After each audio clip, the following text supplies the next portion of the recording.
Good afternoon. Thank you very much for being here, for being with us in this presentation of this amazing book, Notes from a Foreign Country of Suzy Hansen. Suzy Hansen develops in this essay one of the most radical, brave, and honest process that a person can face, especially when you are a journalist. And I think devastating if you are also from United States. She has investigated how her identity has been constructed and identified what are the interests that support this construction, this worldview. A tag that also demonstrates an ethical commitment to her work as a journalist, because maintaining a worldview and critically will mean contributing through her work to the perpetuation of the suffering of the people crushed by imperialism. I would like to thank to the opportunity to introduce this book to the Conatus team, and I would like to thank to our colleague Mylene, who is going to translate the interview that we are going to do. Mayalen Alberdi, thank you very much for translating us. Thank you. Bueno, en primer lugar, buenas tardes a todas y, bueno, creo que somos todas mujeres prácticamente. ¿Tú ves fijo en femenino? No. También hay chicos. Entonces, pues nada, eso que buenas tardes, que muchas gracias por poder estar aquí. Y traduzco lo dicho por mi compañera Patricia. Suzy Hansen desarrolla en este ensayo uno de los procesos más radicales, valientes y honestos a los que se puede exponer una persona, máxime cuando se es periodista, demoledor si además es estadounidense. Investigar cómo se ha construido su identidad e identificar a qué intereses responde. Una tarea que demuestra además un compromiso ético con su trabajo como periodista. Mantener esa cosmovisión de manera crítica supondría contribuir a través de sus escritos a la perpetuación del sufrimiento de los pueblos aplastados por el imperialismo. Thank you. She does so precisely through a review of her own work as a reporter in several countries, a critical review of the questions and conclusions that she reached at that time with a deep, very deep historical knowledge of the 20th century and the 21st century that we have lived in the United States, which means to know, and that is very important, its huge influence and ingerence during the 20th century and nowadays in almost the entire planet. Lo hace precisamente a través de la revisión de su trabajo como reportera en numerosos países, de las preguntas y conclusiones a las que llegó en su momento y las que se plantea ahora, de un profundo conocimiento histórico del siglo XX estadounidense y parte del XXI que estamos viviendo, que es decir, lo mismo que el siglo XX prácticamente en todo el planeta debido a la enorme influencia que tienen los Estados Unidos en el resto del mundo. A book that was recognized as finalist of the Pulitzer Prize for non-fiction work in 2011, and that in my case has deeply shocked me for several reasons. The first, because it has forced me to review my trips and initial report as well, and to think how much of that white supremacism could be present in my first reports too. The second, because it has made me feel even more conscious of the need to continue studying our history in internationalist terms, and thirdly, and essentially, because the most overwhelming part of this book is to verify how our own identity as a Spanish and European is deeply North American too. And even worse, that therefore we, the Western journalists, are transmitters of its criminal imperialism too. Un libro que fue reconocido como finalista del premio Pulitzer de no ficción en 2011 y que en mi caso, en el caso de Patricia, la ha removido profundamente por varias razones. La primera, porque me ha obligado a repasar igualmente mis viajes y reportajes iniciales y pensar cuánto de ese sentimiento de superioridad blanca occidental destilan, Lo segundo, por la constatación de la necesidad de seguir formándonos urgentemente en el conocimiento de nuestra historia en términos internacionalistas. Y en tercer lugar, y muy especialmente, porque lo más apabullante de este libro es constatar que nuestra propia identidad, como española y europea, es profundamente norteamericana. Y, aún peor, que por tanto también nosotros somos correa de transmisión de su imperialismo criminal. So it is a gift that the Conatus, as I say, has proposed me to present this book with its author. Welcome, Suzy Hansen, and thank you very much for writing this book. Por todo ello, es un regalo que Deconatus me haya propuesto presentar este libro con su autora. Bienvenida, Suzy, y muchas gracias por haberlo escrito. Me sumo a este agradecimiento. Welcome, Suzy. Thank you so much. Thank you so much for that very, very kind introduction. So kind of you, and thank you for doing this interview and for organizing this day. Sí, Suzy agradece también el que se haya contado con ella para esta presentación del libro y quiere agradecer también pues eso, la amable introducción que ha hecho Patricia de su obra. So you were a young journalist in an important New Yorker magazine when in 2007 you decided to go to Istanbul with a grant to understand what was happening in international politics terms in the Arab world. At that time, as you write, the wars in Iraq and Afghanistan were at their peak, while the biggest North American cities seemed to be doped, as you write, with dollars, steroids, and people desiring to be famous celebrities. You explain that the American citizens cannot imagine, never, what a war will be like in their own streets, although the government has participated in several wars in different countries since 1 century ago. You explain too that this naivety also include progressist journalists, especially them. I love this description. Before we speak about all their causes that you analyze in the book, how do you explain this post-9/11 prosperity and celebration mood? It is the carpe diem feeling after the tragedy, or as you wrote, we had all lost our minds after September 11. Usted era una joven periodista en una importante revista de Nueva York, cuando en 2007 decide irse a Estambul gracias a una beca para entender el mundo árabe. Lo hace en un momento en el que, como usted cuenta, las guerras de Irak y Afganistán estaban en un momento de mayor violencia, mientras las grandes ciudades estadounidenses parecían vivir dopadas de dólares, esteroides y ansias de celebridad. Explica también que la ciudadanía estadounidense no puede imaginarse cómo sería una guerra en sus calles, aunque lleve un siglo determinándolas en otros países. Y que esa ingenuidad también incluía a los periodistas progresistas, especialmente vanidosos, lo cual es una brillante descripción. Antes de meternos en causas más antiguas, ¿a qué responde este proceso de enajenación post-11S? ¿Es el carpe diem propio después de una tragedia? Usted llega a decir que todos habíamos perdido la cabeza después del 11 de septiembre. Very interesting question. So I'll speak for a little bit and then I'll pause and I'll let you translate.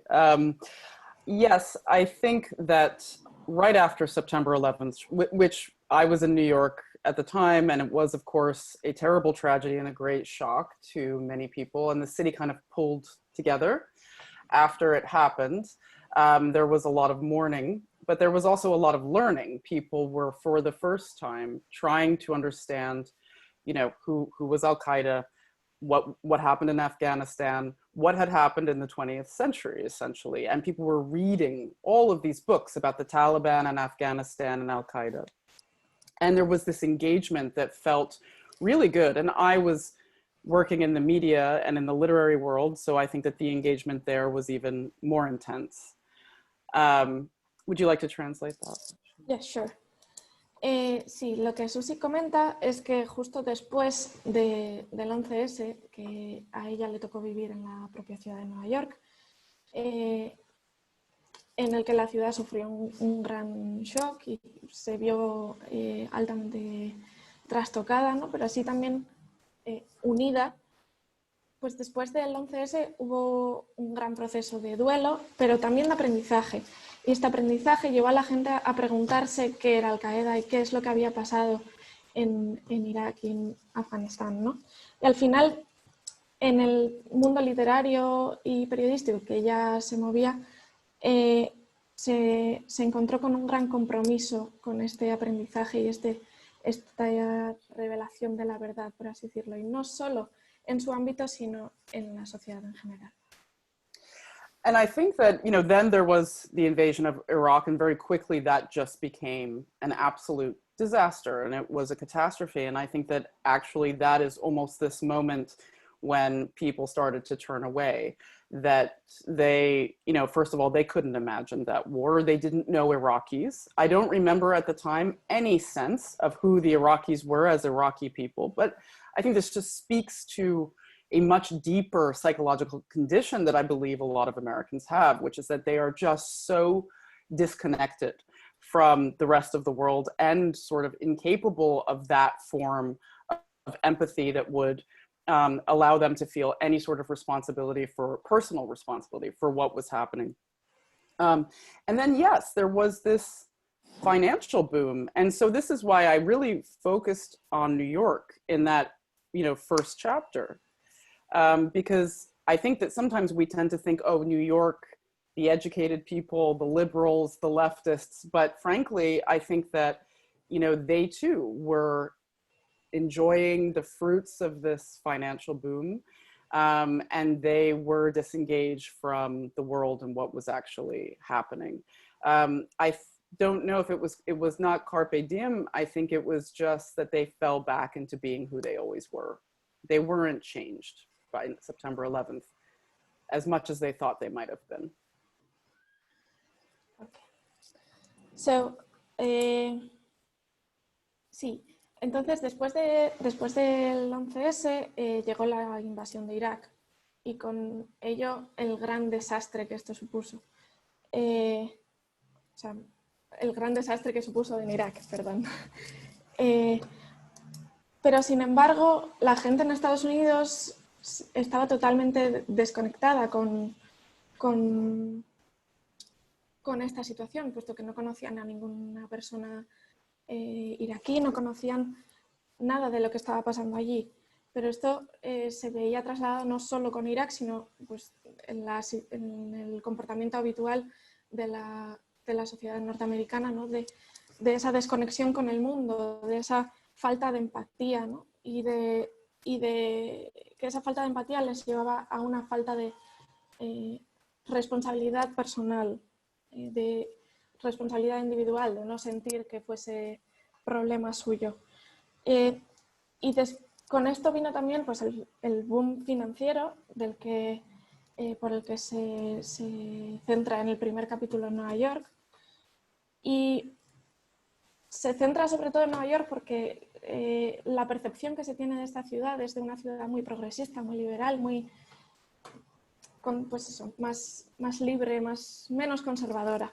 Pero que sin embargo esta ciudad también estaba disfrutando todos esos beneficios del boom financiero que había acarreado todo pues, las consecuencias de la guerra, ¿no? Y que al poco después del 11S pues no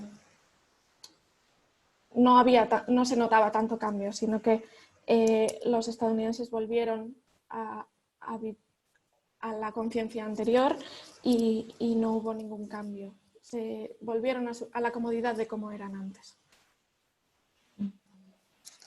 Yes. Next question.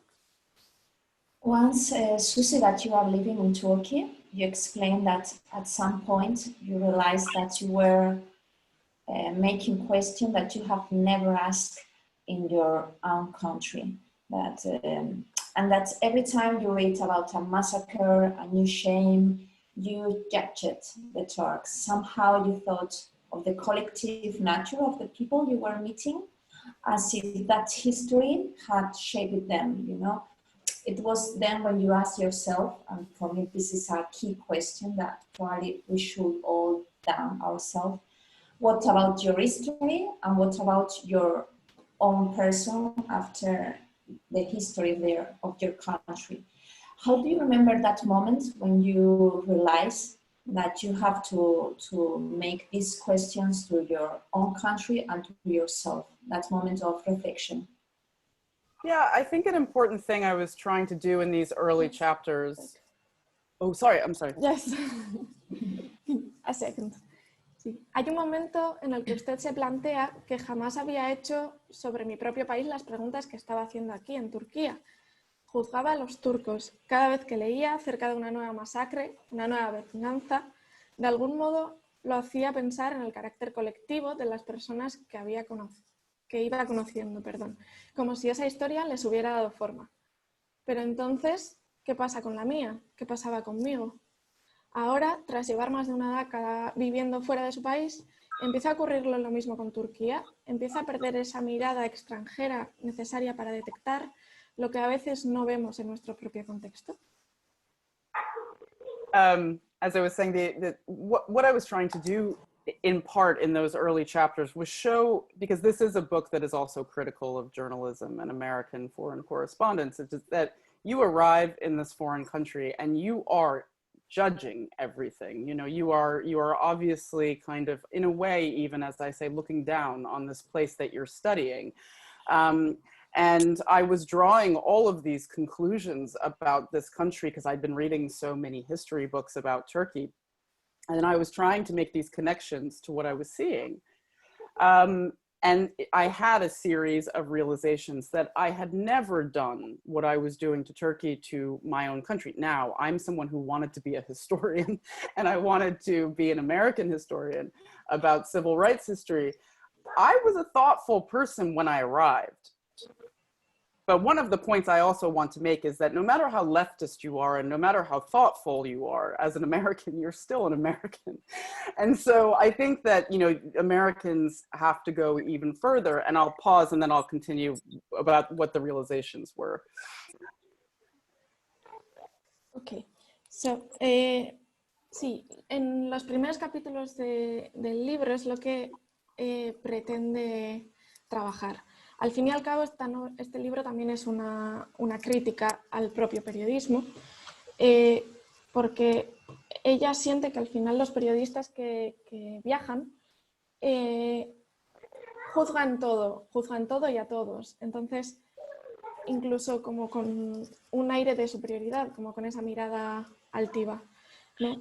Entonces, cuando ella llegó a Turquía y había leído mucha historia, se había documentado profundamente y trataba siempre de unir esa documentación que ella había leído con sus propias experiencias vividas en Turquía. Entonces, al final eso es algo que no hacía con los Estados Unidos, porque a pesar de conocer cierta historia de su país, no somos historiadores de nuestro propio país, ¿no? Entonces, esa documentación previa pues, cambia las tornas y a pesar de pues, ella ser una persona muy reflexiva, dice que ella siempre ha pensado mucho en, pues eso, de ser muy reflexiva, muy crítica, nunca deja de ser americana. Por muy reflexivo que uno sea, siempre va a tener sus raíces. And so, for example, one thing, I was on one of my first road trips in Eastern Turkey, and I can remember reading about the area where I was, and I knew that there was a massacre of Armenians. You might have to ask, yeah.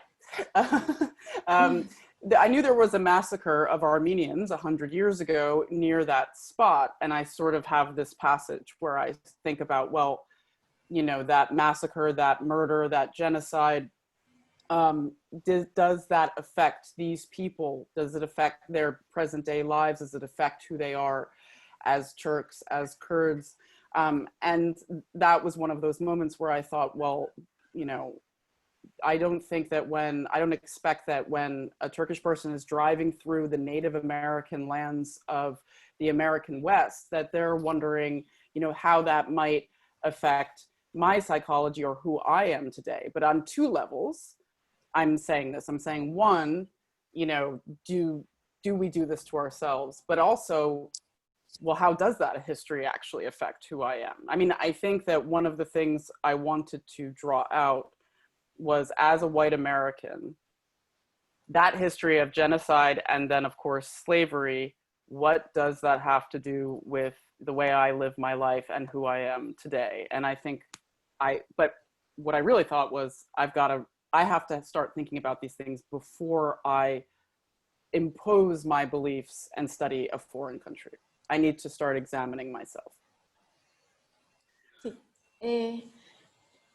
Cuenta cómo en su primer viaje por carretera por Turquía, ella había leído sobre la zona a la que habían ido y había leído en concreto sobre un episodio en el que había habido pues, unas masacres a personas armenias. Y bueno, una masacre, un genocidio. Y que lo que ella se preguntaba después de haberse documentado y después de haber pasado por allí y mirar a su alrededor y a las personas que allí estaban, los turcos y los kurdos que allí vivían, si esto les afectaría a sus vidas, a su día a día o a su manera de ser. Y lo que entonces se preguntó a raíz de esta primera pregunta que ella se hizo fue si esto pasaría al revés. Es decir, si un turco viajase a lo largo o ancho de los Estados Unidos y pasase por las zonas en las que antes había nativos americanos, ¿se plantearía si si las matanzas de los nativos americanos influyen en la vida diaria de los estadounidenses de hoy en día? Pues a raíz de aquello, ella misma se plantea si alguna vez ella se ha hecho esa misma pregunta sobre sí misma y no sobre los turcos, sobre si la historia le afecta a su manera de ser o de actuar, y si la segunda pregunta que se plantea es si de verdad lo hace. O sea, si es algo que afecta a ella misma o si es algo que afecta a la sociedad.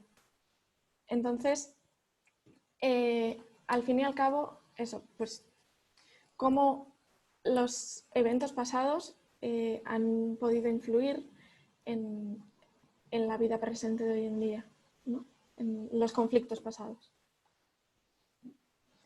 I was thinking while I was listening the answer that perhaps we should ask ourselves how it's going to affect us to go swimming to a sea like the Mediterranean, where thousands of migrants, persons that were trying to migrate, have died trying to arrive to our coast.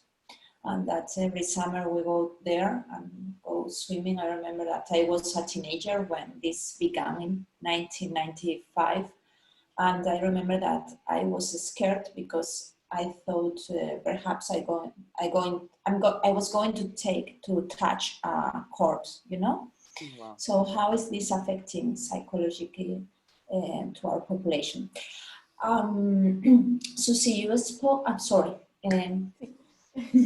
Sí, Patricia comentaba que durante la respuesta de Suzy no podía evitar pensar en cómo nos afectará a nosotros como sociedad bañada por el Mediterráneo las miles de vidas que se pierden en este mar, pues, que es debido a la inmigración, y en cómo eso nos puede afectar en un futuro, ¿no? Cómo vamos nosotros todos los veranos a veranear al Mediterráneo, a la costa del país, y cómo ella, siendo adolescente, cuando comenzó la inmigración masiva a España en pateras, en 1995, si no me equivoco,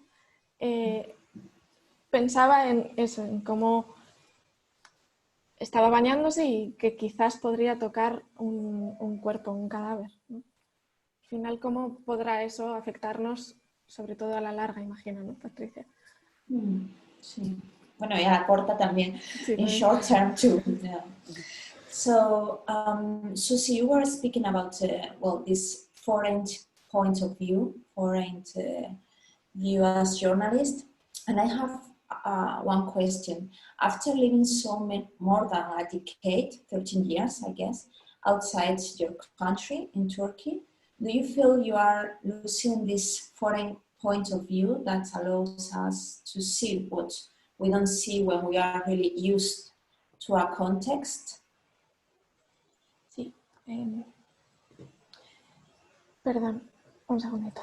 Esa es la anterior. Sí, que es que la estaban he perdido. Bueno, sí, no, la traduzco sin más, no pasa nada. Que Patricia pregunta que después de tantos años viviendo en Turquía, si cree que perderá la perspectiva de extranjero, ¿no? Es decir, de recién llegado, de esa perspectiva exterior de análisis. You mean when I'm looking at Turkey or Greece or Egypt, do I still have the foreigner perspective? Especially in Turkey, yeah. Especially in Turkey. It's the... Yeah, I mean, that's such an interesting question. It's harder now because I worked so hard to know so much about the country that it's true that you lose a little bit of that extraordinary freshness that you have when you first move someplace. But on the other hand, as I point out in the book, 7 years after living there, I'm still having these very American reactions to certain things that I'm seeing. I'm still surprised by the extraordinary links in our history, but between these two countries. I'm still surprised when a Turkish miner tells me that they hold in part the relationship with the United States responsible for a mining disaster. I still retain this extraordinary, what I call the, or what James Baldwin called the American innocence. And so I think that what I learned was just to be very, very, yes, I still see things in a fresh way because I can't help it. And that also I have to be really careful because this American innocence, this certain way of looking at the world is so deep within us that you have to be aware of that at all times. Okay. Sí, Suzy comenta que es complicado porque al final se trabaja muy duro para tener un conocimiento extenso sobre el país, ¿no? Sobre todo después de tantos años, pero que es inevitable perder un poquito de esa frescura del recién llegado, ¿no? De esa, sí, frescura es como ella lo llama. Entonces, sí que menciona que a los 7 años de vivir allí se sorprendió todavía teniendo reacciones muy americanas a las situaciones, a las diferentes situaciones. Como puede ser, por ejemplo, menciona el desastre minero que hubo en Turquía. Entonces, como ella reacciona de cierta manera muy americana, ¿no? Al final con esa inocencia que ella menciona también, ha mencionado ya previamente. Entonces, al final la conclusión es que hay que aprender a tener mucho cuidado porque esa inocencia americana está tan profundamente arraigada dentro de una misma que puede pasar desapercibida, ¿no? Al final eso, pues que hay que tener cuidado para no caer en ella siempre. Mayalen, voy a pasar a la siguiente pregunta para no repetirnos, porque ya he contestado, ¿vale? One of the most interesting aspects of the book is that your analysis of American identity is done through yourself. For example, when North Americans travel to foreign countries, I would say an Spanish tour or European, with sincere desire to understand when not to find themselves, as you joke, that you say, there is nothing more North American than trying to find yourself in a foreign country, but always with the perception that your role, the role of a North American, is to provide solutions. You spoke about this, no? That you have to explain how they will reach the United States welfare if they follow some rules. Always from that starting point of view of the American exceptionalism that establishes that this country is better, freer, more capable. And this for you, you explain that this American nationalism that has overtones of fascism for considering itself a superior society. And I think with the Trump administration, much more, no? To reach that conclusion that for you, you needed to do this long journey that you wrote in the book. This conclusion, when you have come back to the United States and because you follow the news, do you think Trump presidency is the crystallization of this fascist nationalism, or do you think it's the logical result of that history of imperialism? It's the longest question of the history, you know. Well, I don't know. Oh, yeah, go ahead. Sorry. Uno de los aspectos más interesantes del libro es que ese análisis que usted hace de la identidad estadounidense la hace primero a través de usted misma. Por ejemplo, ese llegar a los países extranjeros, por una parte con el ansia de entender, cuando no de encontrarse así a una misma, pero siempre con la percepción de que su papel es dar soluciones para que esos países alcancen las cotas imaginarias de bienestar de Estados Unidos. Siempre desde ese punto de partida del excepcionalismo estadounidense, que establece que se es mejor, más libre, más capaz. Usted habla de ese nacionalismo estadounidense que tiene tintes de fascismo por considerarse una sociedad superior. Para llegar a esa conclusión hace falta hacer el largo recorrido que usted hace en el libro. ¿La presidencia de Trump es la cristalización de ese nacionalismo fascista? ¿O en vista a todos los crímenes cometidos a lo largo del mundo por el imperio, no es necesariamente peor que otras presidencias previas? It's such a good question. I mean, I think that one thing I have said before is that I don't think Trump is an exception. He is kind of the distillation of a kind of American essence.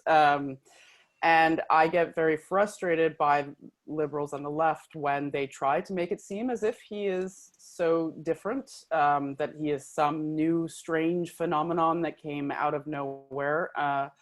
You know, it's also particularly funny considering that he was raised in, nurtured by, and partially created by the New York media. So I think that, you know, again, we have to make sure we recognize that he is one of us and understand the ways in which we share things with him.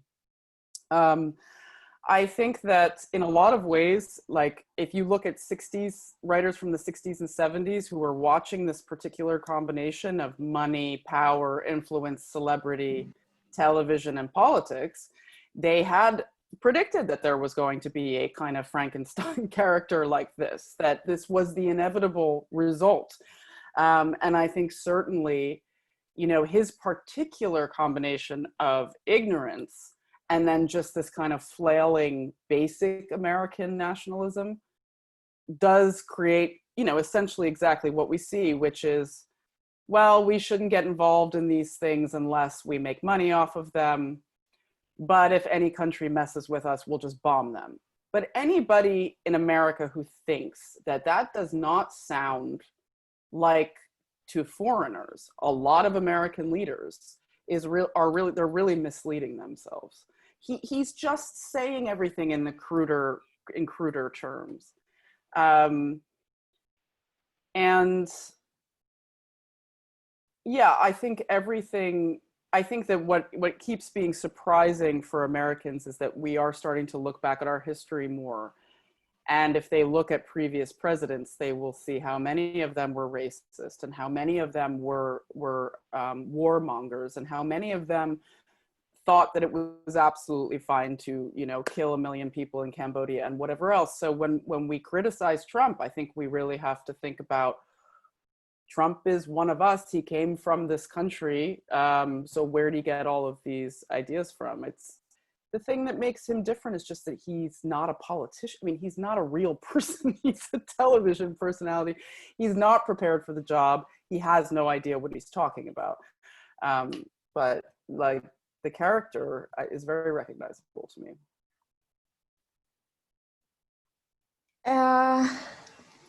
Lo principal es que Trump no es una excepción. Es decir, hay que comprender que Trump es la esencia de una gran parte de los Estados Unidos. Al fin y al cabo, ella comenta que le resulta curioso, incluso gracioso, cuando los conservadores blancos, pues eso, los republicanos, consideran a Trump un nuevo fenómeno, un nuevo extraño fenómeno, ¿no? Al fin y al cabo, es una compilación de la esencia, es como la culminación de la esencia estadounidense. Ella dice literalmente que él es uno de nosotros, ¿no? Que al fin y al cabo él es uno más. De hecho, bueno, también comenta que en los escritores de los años 60 y 70, escritores que pues eso, escribían ya sobre pues, la corrupción, el alcohol, todo lo que ha guiado a los Estados Unidos a donde está ahora, predijeron un personaje de estilo Frankenstein, que es lo que hoy en día es el presidente Trump. Y ella dice que es una mezcla, que el presidente es una mezcla entre la ignorancia y el nacionalismo americano más básico de los Estados Unidos. Vaya. Que es ese nacionalismo que pone siempre el dinero en primer lugar, que es lo más importante, y si hay algún país que nos lo impide o que nos molesta lo más mínimo, se bombardea. Y así, al final, ella comenta también que estos white conservatives, que estos blancos conservadores se autoengañan, al fin y al cabo, ¿no? Con esa concepción de personaje nuevo e innovador y que les va a sacar de donde están. Sin embargo, sí que cree también que hay una nueva corriente de gente que está empezando a mirar más hacia atrás, a la historia, y se están dando cuenta de que no es el primer presidente, de que ya ha habido muchos que eran racistas, que estuvieran dispuestos a bombardear y a matar civiles en Camboya. No es el primero. Pero la diferencia entre los anteriores presidentes y comenta Suzy, es que no es un político de verdad, que no sabe de lo que está hablando, que es una creación de los medios, de los medios americanos, de la derecha, y que se lo ha puesto ahí sin ser un político de verdad. Before you spoke, Suzy, about the lack of sense of tragedy of the North Americans, and you spoke about your favorite writer, James Baldwin, the one that you read about him because he went to Turkey in the midst of 20th century, and he, as a black gay guy, he said that he was more comfortable in Turkey in the 60s than in North America. And you write about what his speech about the lack of a sense of tragedy of the North Americans, that they were not able to understand that life itself was a risk, that there was no such thing as security, that sooner or later we all suffered and died, and that the acceptance of this fact is precisely what gives us the strength to fight and to resist.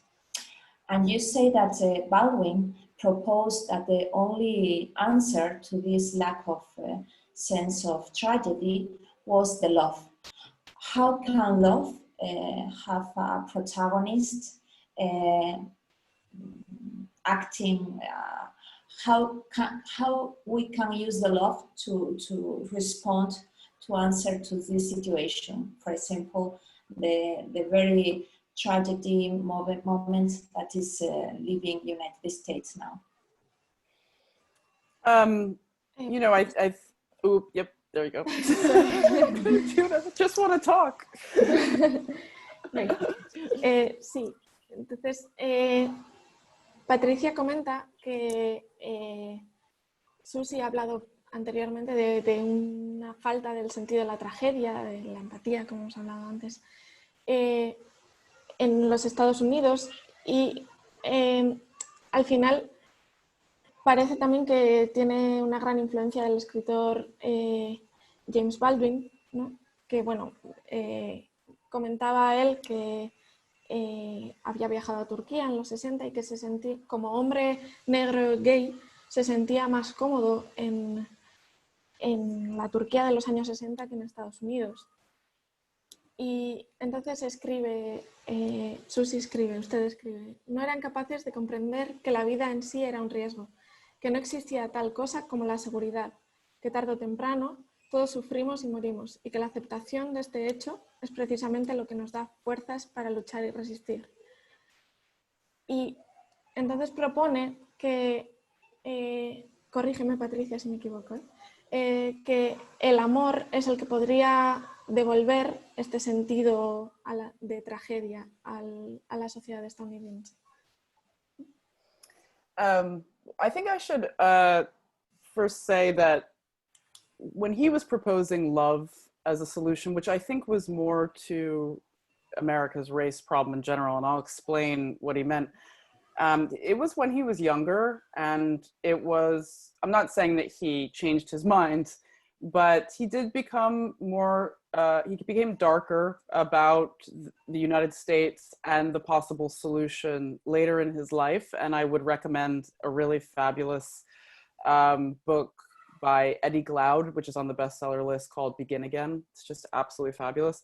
And it reconsiders Baldwin's ideas. But, you know, this idea of sense of tragedy, like, I think it was so incomprehensible to me when I first read him, and that tells you something. I mean, I think what he's trying to say is that white Americans believe that they can live in a world of total, without any tragedy, and in total security and almost perfection and happiness, you know, as if life is not this thing that is full of death and grief and everything else.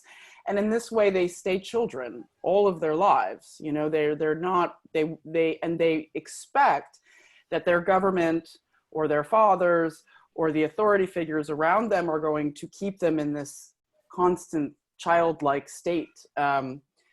The second part of it is, and you can see this, you can see the way Americans behave when, God forbid, you know, but at the same time, they're not reckoning with what tragedy is because they're not facing the tragedy that is at the heart of their country, the very thing that caused their wonderful country, which is, you know, the slaughter of the Native Americans and slavery.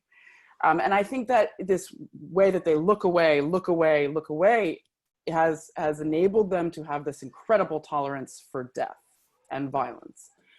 And I think we see this with coronavirus, frankly, to some degree, that this tolerance, 150,000 people are dead, you know, this is something that is a deeply American thing. Because it's the suffering of other people. So I think that that's one part of the tragedy, and then I'll get to love. Okay.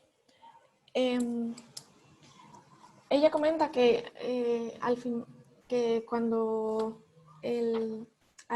Baldwin hablaba sobre el amor como solución, aparte de que ella opina que se refería más a una cuestión de raza en general, él era más joven y bueno, pues la juventud y con el tiempo se convirtió, bueno, se oscureció un poco su mente, se convirtió un poquito más pesimista y bueno, cambió un poquito de parecer. Y en el libro, no recuerdo del todo, Eddie, how did you say the book that you recommended?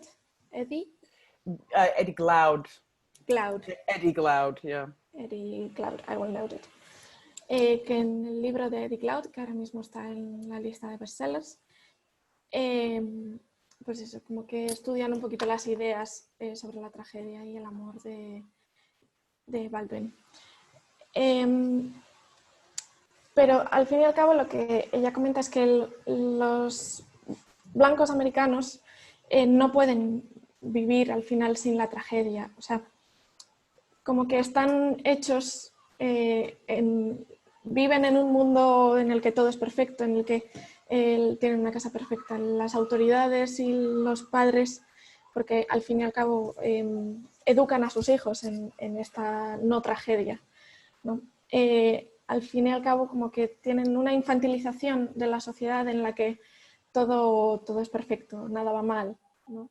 Y el sufrimiento está fuera de nuestras fronteras, entonces no pasa nada, aquí dentro estamos maravillosamente bien. Y al final esto lleva a que no afrontan las tragedias, ¿no? La sociedad americana no afronta, por ejemplo, las matanzas de nativos americanos o no afrontan todo lo que fue la esclavitud, ¿no? Y al final esto les lleva a generar una tolerancia por la muerte, una tolerancia por el sufrimiento ajeno, que hoy en día se puede ver fácilmente con todo lo del coronavirus, ¿no? Al final que se oyen pues 150.000 muertes y nadie reacciona, ¿no? Porque es el sufrimiento de otro, no es el mío propio, ¿no? Thank you. And then love has two parts too. I mean, you know, he often counseled love to African Americans, you know, because he was basically just trying to help them survive this absolutely horrific situation, which was, he has all these great lines where he says you have to love these poor, sick white people and regard them with love. He's not saying pity, but he's just saying because they don't even know what's wrong with them.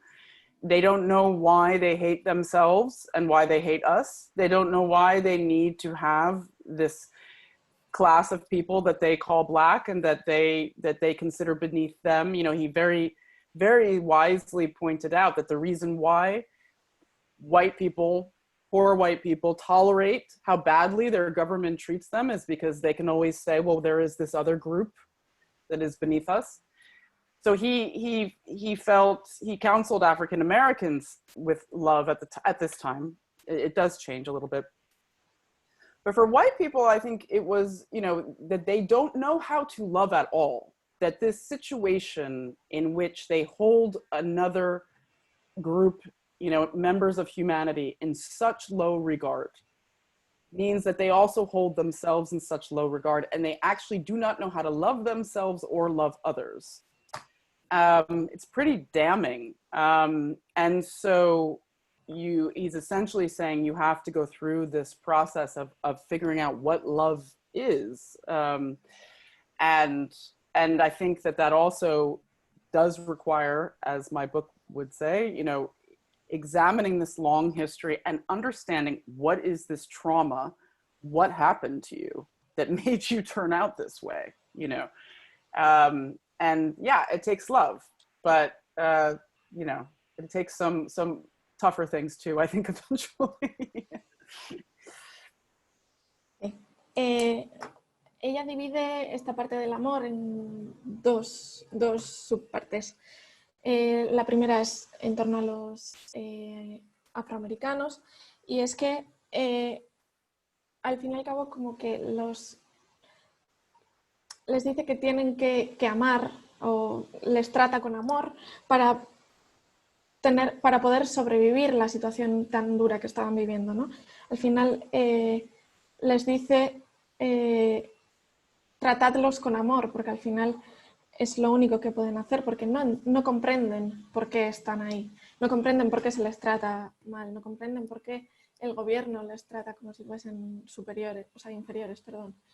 Y al fin y al cabo, la única manera de poder sobrellevarlo es mediante el amor, ¿no?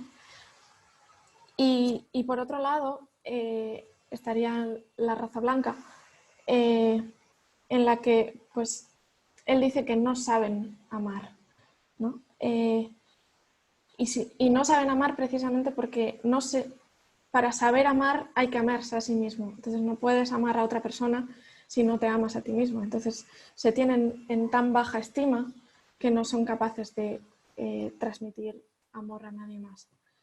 Entonces como que la tarea pendiente para los blancos es aprender qué es el amor, ¿no? Y para ello, o sea, como conclusión, ella dice que para esto hay que examinar la historia, ¿no? Estudiar la historia y comprender qué es lo que nos ha llevado a ser como somos hoy en día y qué es lo que nos ha llevado a no comprender ese amor. I'm going to resume a little bit the next questions because we would like to give the opportunity to the persons who are sharing this meeting with us to ask to Suzy. So one thing I would like to put in the table is that it's very interesting when Suzy speaks about the consequences of history writing by the winners and how the United States always present its action as inevitable. No? It did so with Hiroshima and Nagasaki, she explained that writer Gary Wills defined as, for me this sentence is really interesting, the time when total war was transformed into a way of imposing peace. And that has been repeated in Iraq, in Afghanistan, and in a lot of countries. And because in this moment with the Hiroshima and Nagasaki, the use of the nuclear bombs was told as the only way to end the Second World War. And that is why it hasn't been questioned, you know, but we have information that indicates that Japan was showed signs of being ready to surrender.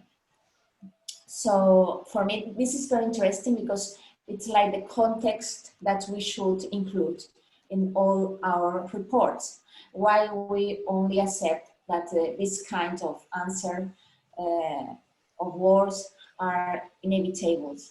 Yeah, great question. Sí, al fin y al cabo, bueno, Patricia comenta, bueno, si quieres añadir algo, como es en castellano, puedes añadir lo que quieras. Que al final como las consecuencias que tiene el que la historia sea escrita por los ganadores, ¿no? Por los que ganaron, los vencedores. Y que los Estados Unidos siempre presentan sus actuaciones, por así llamarlo, de manera que eran inevitables. Por ejemplo, se nos presenta pues eso, Hiroshima y Nagasaki como al fin y al cabo pues eran la única manera de que la Segunda Guerra Mundial acabase, ¿no? La intervención de los Estados Unidos era necesaria, a pesar de que luego hay pruebas, pruebas de que Japón, bueno, pues ya estaba planteando rendirse y que la guerra acabase sin necesidad de una bomba atómica, ¿no? Entonces, como los Estados Unidos siempre nos han presentado la guerra como la única manera de imponer la paz, no solo en la Segunda Guerra Mundial, sino en Irak, Afganistán, también en varias.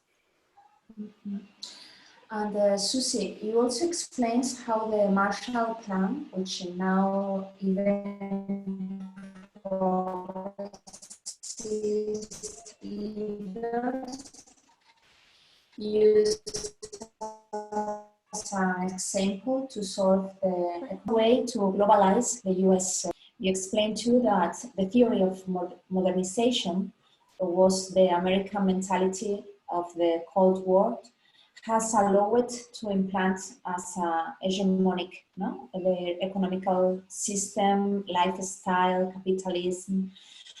So do you think now, with all the well, situation that is happening in the United States, with the pandemic, with the protests, with the paramilitaries in the streets, this theory of modernization is in crisis? And how, if the media, if the journalists are questioning this theory now?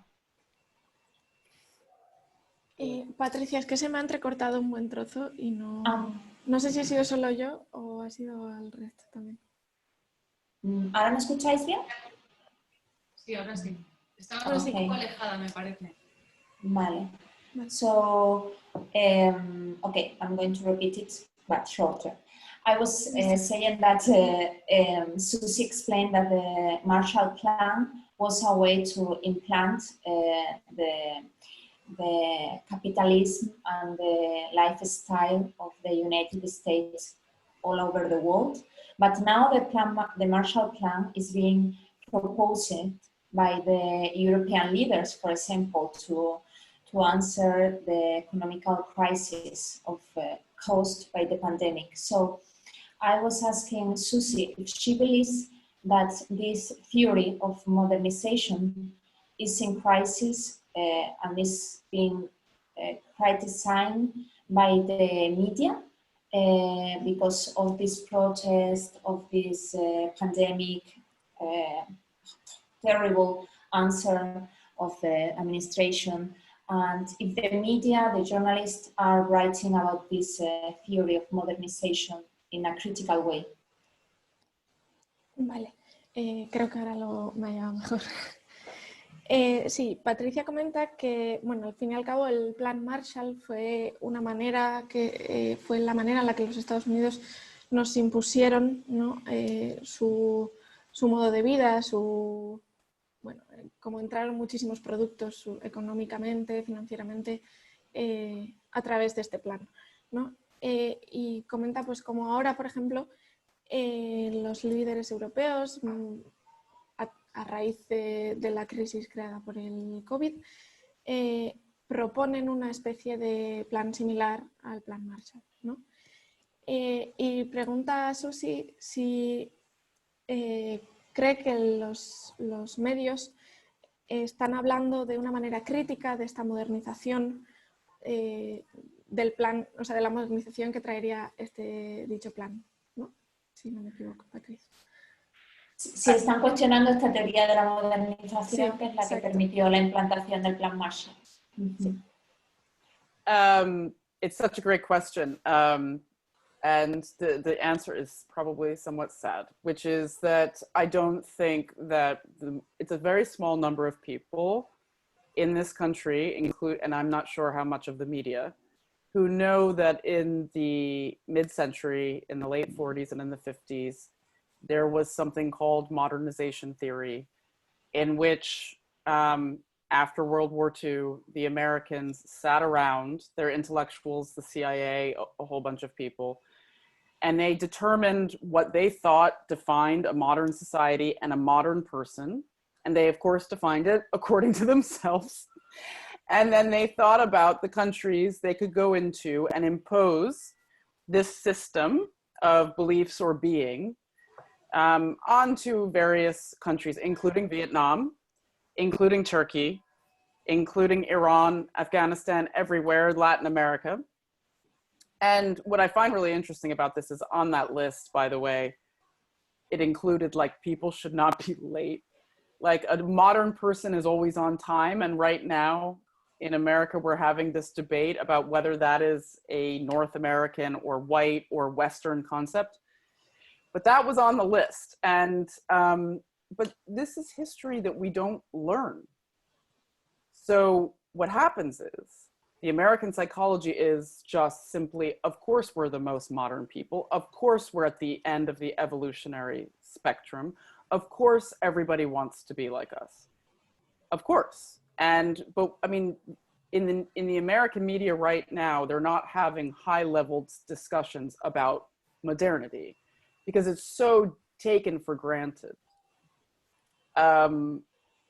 So at the same time, of course, this shock and this disbelief and this outrage that's happening now because of what Trump is doing with, we're failing at everything.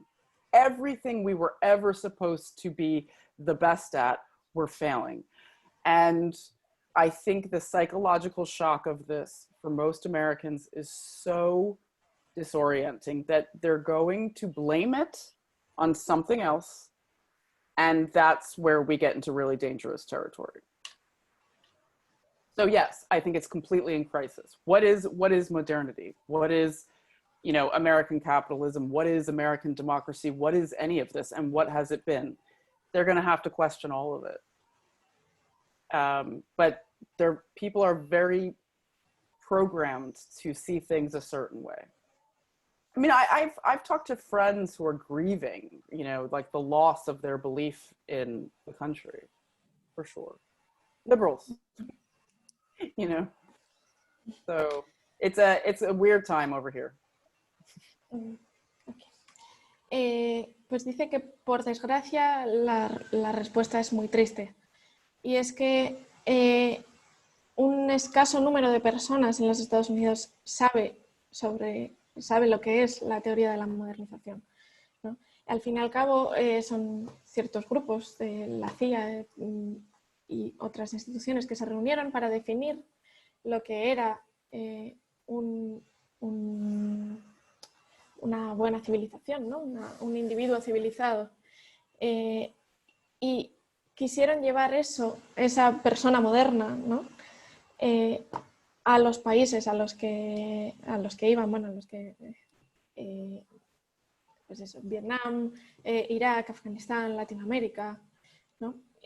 Y es curioso cómo está en crisis incluso esa concepción de persona moderna, con cuestiones como una de las cosas que había en esa lista de la persona que tenía la persona ideal, por así decirlo, era que una persona moderna nunca llegaba tarde. Pero sin embargo ahora se preguntan si llegar tarde es o no es americano, con algo tan sencillo como la puntualidad, ¿no? Entonces,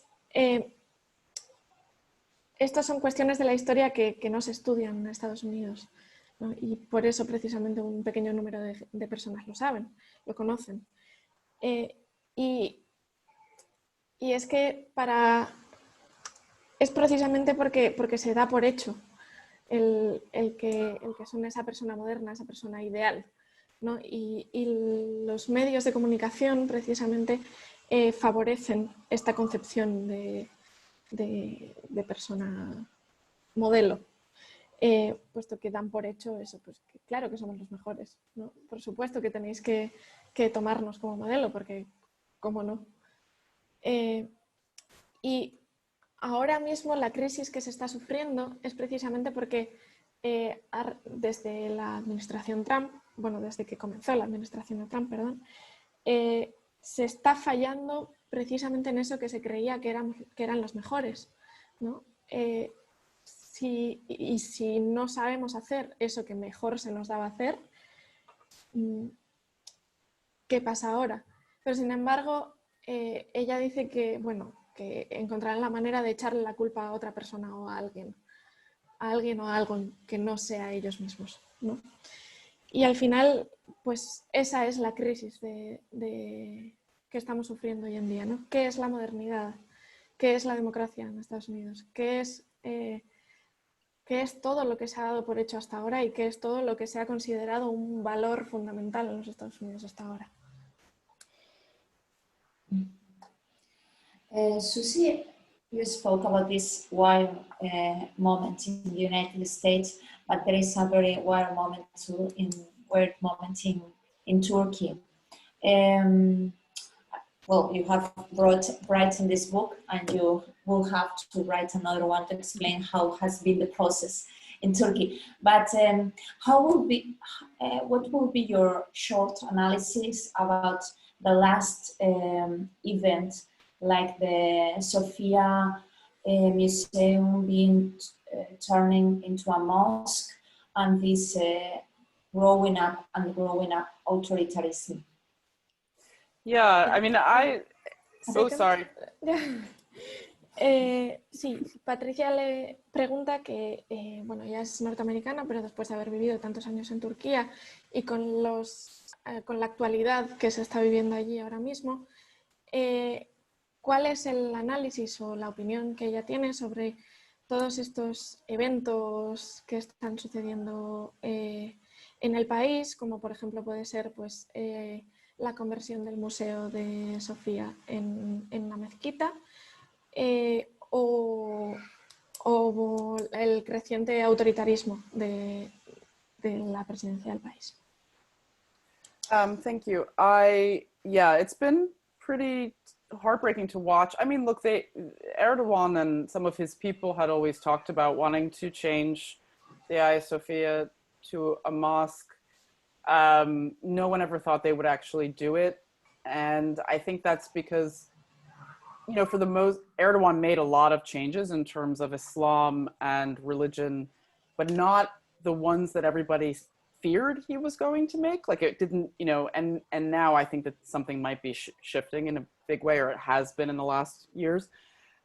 So nobody thought he was actually going to do it. Also, it just, you know, it makes such a fuss with so many people who care about, you know, Christianity. I don't think he thought it was worth it. But what struck a lot of us, and I think a lot of us were saying this, is that it feels like a very cheap Trump nationalistic kind of move. You know, it just feels like Erdogan knows that his economy is doing terribly. He knows that he's not as popular. He knows that there are other politicians who are growing in popularity. And he had to do something that was just going to kind of distract everyone and be an easy win. And unfortunately, the numbers of people who were happy about this was pretty large. So we have to respect that the Turkish people, a lot of them wanted this. But obviously, it feels as if this is a shift in his priorities, even though it also just feels like a cheap political move to me. Sí, comenta que para ella es descorazonador, ¿no? el ver todos estos cambios que Erdogan está llevando a cabo, ¿no? Sobre todo pues, el cambio de Santa Sofía a una mezquita, que al final era un cambio del que se venía hablando hace mucho tiempo, pero a pesar de que Erdogan había hecho ya muchos cambios en políticas de religión y este tipo de cuestiones, nadie pensaba que de verdad fuese a hacer este preciso cambio, ¿no? Nadie pensaba que Santa Sofía fuese a ser una mezquita. Y lo que ella dice es que parece, al fin y al cabo, que es más un movimiento barato, un movimiento cutre, del estilo del nacionalismo de Trump, en el que Erdogan se ha visto en declive, se ha visto que bajaba su popularidad, está en una crisis financiera y tenía que hacer algo, tenía que dar una distracción para que no se hablase del resto de cosas. Entonces, al final, ella opina pues, que al final esto ha sido más un movimiento político un poco cutre, más que un cambio de prioridades, que también, pero bueno, que parece más una distracción cutre más que otra cosa. Y bueno, sí que también pienso que sin embargo sí que parece que hay mucha gente en el pueblo turco que está feliz por este cambio, entonces bueno, pues que también hay que respetar eso y no, a pesar de lo que pueda significar para Erdogan, pues que está bien para el pueblo turco. Okay. So if someone would like to make a question to Suzy, Sí. you are invited. Si alguno de los asistentes quisiera hacer una pregunta a Suzy, es totalmente invitado. Silvia. Uy. No, ¿se You're on oye? mute, yeah.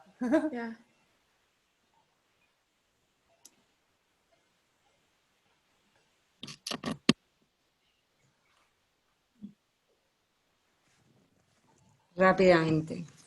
Gracias, Suzy, por estar aquí. Cuando yo leí el libro, la sensación que tenía era de que estaba muy desinformada. Y yo no era estadounidense, sino que era europea. Entonces, mi pregunta es, ¿por qué los medios de comunicación no son capaces de informarnos ahora mismo?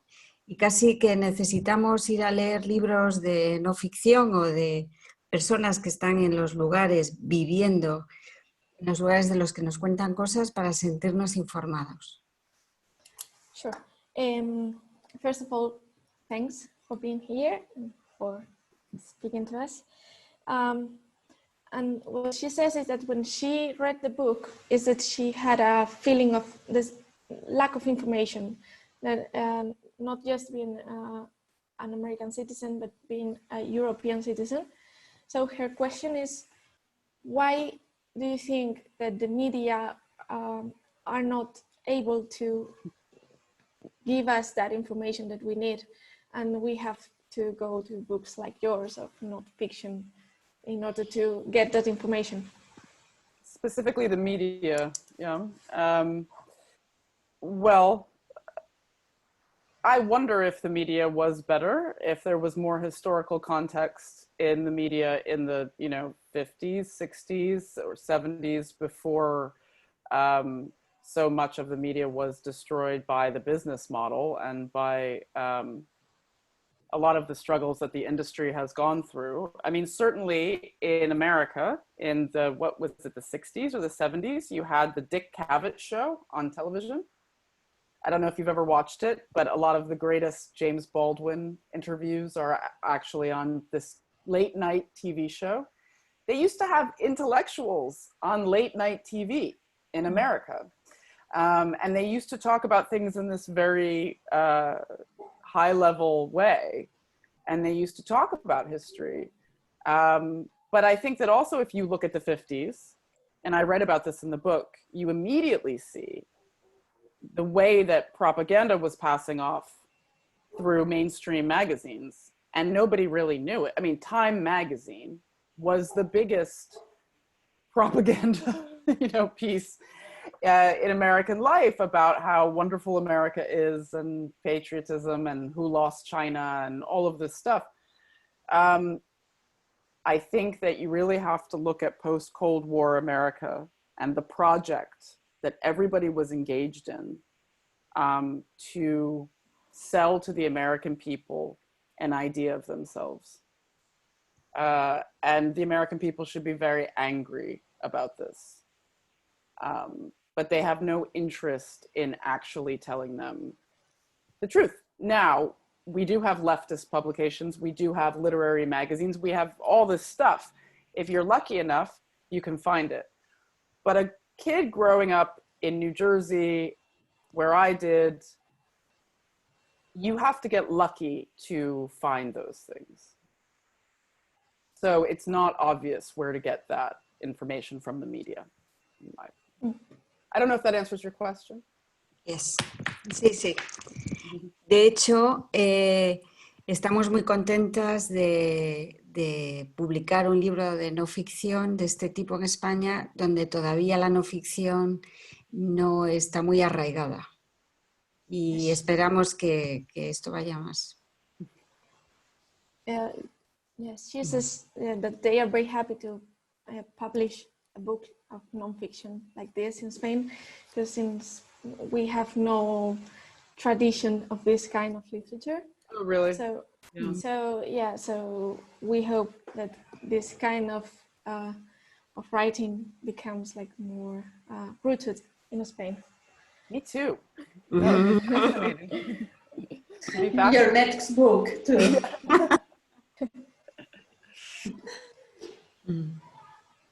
Okay. La contestación. Sí, que como has contestado tú. Vale, sí, su respuesta, I'm going to translate your answer, right, Suzy? Oh, okay, yeah. Que comentaba que al final pues los medios de comunicación podrían trabajar mejor, por así decirlo, si tuviesen un contexto histórico mayor y más desarrollado. Al fin y al cabo, gran parte de los medios de comunicación se destruyó debido a un modelo de business. Negocios. De negocio, perdón. Un modelo de negocio, ¿no? Al fin y al cabo, pues eso, no respondían a lo que el mercado pedía y pues desapareció. Y ejemplo de esto fue pues en los años 50, un programa de por la tarde-noche, los horarios allí y aquí son diferentes, en el que en prime time pues tenían un programa de entrevistas totalmente al que llevaban siempre a gente intelectual y en el que se trataban estos temas y que pues eso, sí que se hablaba de este tipo de cuestiones. Pero a la vez, esos mismos años, la gente de aquella época no era consciente de la cantidad de propaganda que les llegaba a través de las revistas más importantes del país. Y al fin y al cabo, o sea, hay que situarse en lo que era la América después de la Guerra Fría, ¿no? Al final, pues, ella dice que deberíamos estar enfadados de la manipulación y de toda la propaganda que hubo por aquellos años, ¿no? Y bueno, en cuanto a hoy en día, pues ella menciona que sí que es verdad que ya hay más revistas literarias, hay más prensa alternativa, más prensa de izquierdas, perdón. Pero que sin embargo ella dice que hay que ser un afortunado para encontrársela, ¿no? Que si eres una joven niña como era ella en la costa de Nueva Jersey y querías informarte con este tipo de medios, pues tenías que ser muy afortunado para poder encontrar algo así. I would like to do the last question, if you allow me. In the book, Suzy, you remember that the United States supported the Islamic fundamentalism because it was the only movement that was against communism. And during the last decade, we are living neo-fascism and the far-right groups growing up a lot. And hear me? Oh, now? Hello? Ahora sí, ahora now, yes. Freezing a little bit. So, okay. So I start again for the film. I was saying that in the book you remember that the United States supported the Islamic fundamentalism because it was the movement that could be against the communism. So it was like the natural ally for the United States. And at the same time, during the last decade or 15 years, we are seeing how neo-fascism and far-right groups are growing up. And most of the time in the media, the analysis are that they are like opposite movements, you know, like far-right is against Islamic fundamentalism and that they have the answer to finish with the other ones.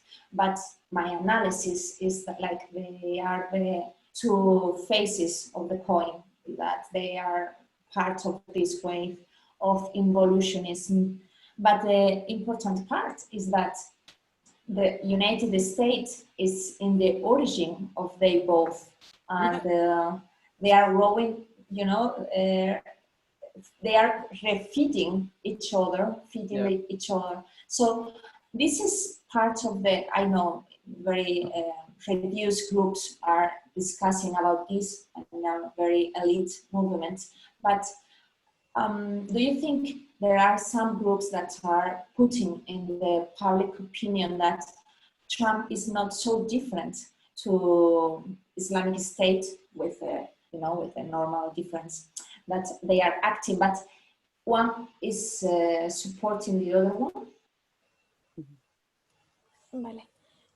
En el libro se menciona que Estados Unidos, en cierto modo, apoya el fundamentalismo islámico, puesto que es el movimiento que va en contra del comunismo, ¿no? Y por lo tanto, bueno, se entiende que son aliados naturales, ¿no? Ante un enemigo común. Sin embargo, hoy en día, con el ascenso del neofascismo y de la derecha más extrema, se proponen, o sea, se muestran esos dos movimientos como opuestos, ¿no? El fundamentalismo y el neofascismo. Pero Patricia comenta que ella tiene su propia teoría y que lo ve como que tiene una moneda de dos caras, ¿no? Y al fin y al cabo, ella comenta que Estados Unidos es el origen de ambos y que tanto uno como el otro se retroalimentan. Es decir, ambos movimientos sí, se alimentan el uno al otro, pero ambos tienen el mismo origen. Por lo tanto, la pregunta es si no son ciertamente similares Trump y los líderes del fundamentalismo islámico, ¿no, Patricia? Sí, bueno, eso, ahí me he pasado. Entonces, pero sí se está proponiendo, ¿no?, en el debate público estadounidense que ambos fenómenos se retroalimentan y responden a la misma ola involucionista que está recorriendo el mundo. Well, again, like the one difference between Trump and Islamic fundamentalist leaders would be that they're way more organized and they have very clear-eyed beliefs in things, and Trump is, you know, but one thing I would say about this relationship between the US and Islamic fundamentalism and what it grew into, or one thing that I noticed is that, as I say in the book, when ISIS suddenly emerged, the Americans were like, oh, these barbarians, they are so otherworldly. Again, like there's immediate exoticization of phenomena, I think, exoticization in the United States. And, you know, what I sort of felt like I saw was that ISIS was an obvious reflection of American power and violence in the world. I mean, if you're the greatest purveyor of violence in the 20th century, which I mean, I don't know who else it would be, not the 20th century, but the post-World War II American century, you know, and then who are these groups, these terrorist groups? Who are they emulating? Who are they imitating? I mean, even these videos that ISIS was making, for example, this kind of thirst for internet celebrity and everything else, they were mimicking to some degree a very American style violence. So I found, and especially considering that ISIS grew out of the Iraq War, a mess that we created, I just thought it was important to draw those links. I mean, if you are putting violence out into the world, if you are solving problems through wars and bombs and special forces soldiers and all of this, it has an impact on the psychology of the world. And I think that, yes, this right-wing nationalism, which can be Christian, cannot be, but it's definitely white, is also a reflection of this violence that was executed abroad, this ease with using violence. And then, yes, they're both extremists, right? But, you know, they're both similar in the sense that they are exclusive, but I think the main similarity, frankly, is just the violence. It's the use of violence. It's the belief in violence. It's individuals getting their self-esteem from being able to have guns and being able to execute, literally, but, you know, execute their belief system with violence. I mean, it's just, I feel I keep saying that over and over because I think that until Americans understand that a central part of their country's existence has been violence, like, we're not going to get anywhere. And they don't like to believe that about themselves. Sí, bueno, al fin y al cabo, ella menciona que la mayor diferencia entre ambos es que es la organización que tiene el fundamentalismo islámico, ¿no? Que al final es una entidad organizada, no como Trump, que decía antes que no sabía lo que estaba haciendo, y que tienen una serie de creencias fuertes y, bueno, eso, organización y creencias mayormente. Lo que comentaba también es que bueno, cuando el ISIS emergió, cuando surgió todo el fenómeno,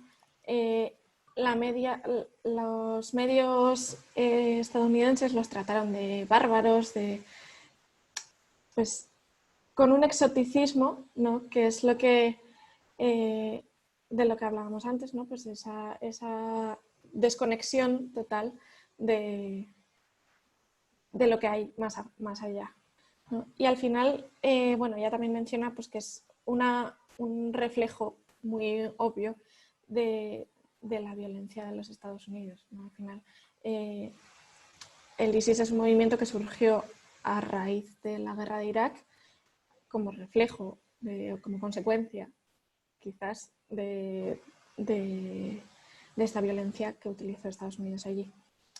Pero bueno, al fin y al cabo, si nos preguntamos, por ejemplo, qué es lo que, a quién están imitando, ¿no? Qué es lo que todos estos vídeos que subían de ejecuciones, esa sed por el ser conocidos, ¿no? Es a quién están imitando precisamente, ¿no? ¿Qué es lo que ellos han visto? ¿Qué es lo que quieren ser? Y al final es el impacto que tiene la guerra sobre los lugares donde sucede. Y bueno, pues también el propio movimiento de Trump, del supremacismo blanco y violencia, pues es también un reflejo de la violencia en el extranjero, siendo, pues, como decía Patricia, que se retroalimentan. Y eso, que lo único que los une, lo único que los hace iguales es la violencia.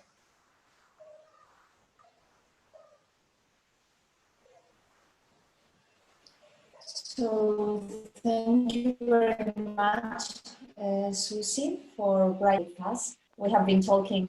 Can you hear me? Yes. Yeah. This afternoon, and we have been speaking and chatting like 1 hour and a half, and it has been passed really fast. Thank you to the Conatus for bringing to Spain this book, for publishing this book here. And thank you, Mayalen Alberti, for your wonderful work translating. Although translating me, that is more difficult, and you readers, the person who has been sharing with us this afternoon. So thank you very much, you all, and as the journalist said in this TV program in the United States and the film, good night and good luck. Thank you very much. Thank you so much, everyone. Thank you, Patricia and Mayalen and Deconatus. I really appreciate it. Thank you. Thank you for coming. Thank you. Thank you, everybody. Thank you. Take care. Stay healthy. Everybody. You too. Bye. Bye. Gracias. Adiós.